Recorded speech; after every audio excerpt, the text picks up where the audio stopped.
thank the member. There being no further speakers, the debate is adjourned and the resumption of the debate shall be made an order of the day for the next sitting, and I call the clerk. Private members' business, notice number 10, intimate partner violence. I give the call to the member for Wentworth. I move the motion relating to intimate partner violence in the terms in which it appears on the notice paper. The member has the call. Deputy Speaker, we are living in a national crisis. 1 in 4 women and 1 in 14 men have experienced violence by an intimate partner. And according to the Status for Women report card, 37 women were killed by a current or former partner in 2024 alone. These statistics no longer shock us. They are there now in the community, but it doesn't make them any less devastating.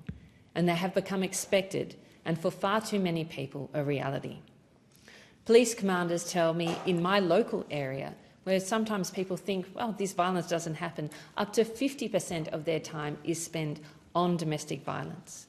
And I have heard countless heartbreaking accounts of women fleeing domestic violence, including the stories of Claire Austin, who was a local who tragically lost her life earlier this year to suspected domestic violence. In April, I tabled a petition from one of my constituents, Mel Arnest, signed by more than 25,000 Australians. It called for urgent national reforms to better protect women, including action on education, mental health, substance abuse and our court systems. I was proud to bring that petition to Parliament, and I remain committed to stand up and stand against violence against women in this Parliament. Women in my community have sent me there to keep the faith on this, to keep the pressure up on the government. There have been positive steps forward, and I respect and commend those. But we need to keep the faith in this Parliament to make sure that action is sustained, that action is evidence-based, and that we truly make a difference in the scourge of intimate partner and domestic violence and sexual violence in our community. I welcome the government's decision to commission a rapid review into prevention strategies, and I acknowledge the work of the expert panel who delivered 21 evidence-based recommendations. And I do believe the government is committed to change, but we are still waiting on some of the decisions in relation to those reviews, and we need to keep that pressure up, also at the state level, to make sure that those actions that are dependent on the states are also being taken action on.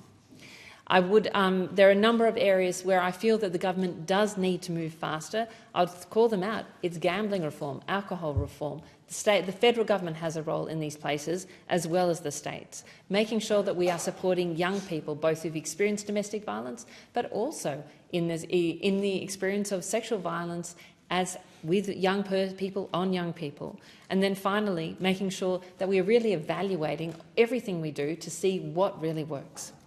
But I would like to talk about one specific and really one quite simple change which I believe could make a difference to thousands of women, and this is around crisis payment reform.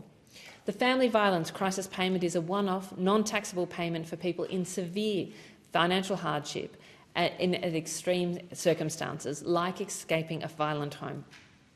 But right now the system is failing, and according to the 2025 Economic Inclusion Advisory Committee report, only half the eligible people actually receive the payment, with many rejected on technical grounds. This should be a lifeline payment to those in our community who need our help most, but it is wrapped up in red tape. And so I'm asking the government, urging the government to take action on this legislation and improve it for the benefit of those people who need it the most. There are 3 problems with the payment at the moment. The first is the 7-day claim period, because for many people in that sort of trauma of escaping violence, 7 days goes by in a flash, and this should be extended at least to 14 days. We do know that at least 7% of rejections were because they missed that 7-day deadline. The second issue is the definition of home. The payment only applies to people who have left or have stayed in their home. But that, under the current legislation, home doesn't include hostels, refuges, temporary accommodation or even tents. People are struggling right now. That sense of home and permanency is not available to some of the most vulnerable people in our community, and that is extreme, and it should be that should be mitigated in this legislation. And finally, there's a requirement in the legislation that applicants must improve that they're intending to establish a new home, But with the housing crisis and limited resources, that can be really hard for this particular group of vulnerable people to establish and to prove. And 14% of people were rejected on the basis of this.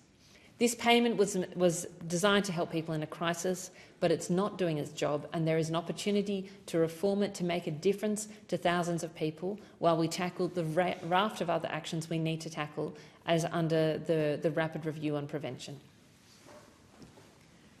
Thank you. And I call for a seconder. I second the motion and reserve my right to speak. Thank you. And the question is that the motion be agreed to, and I call on the member for Menzies. Thank you, Deputy Speaker, and thank you to the member for Wentworth for moving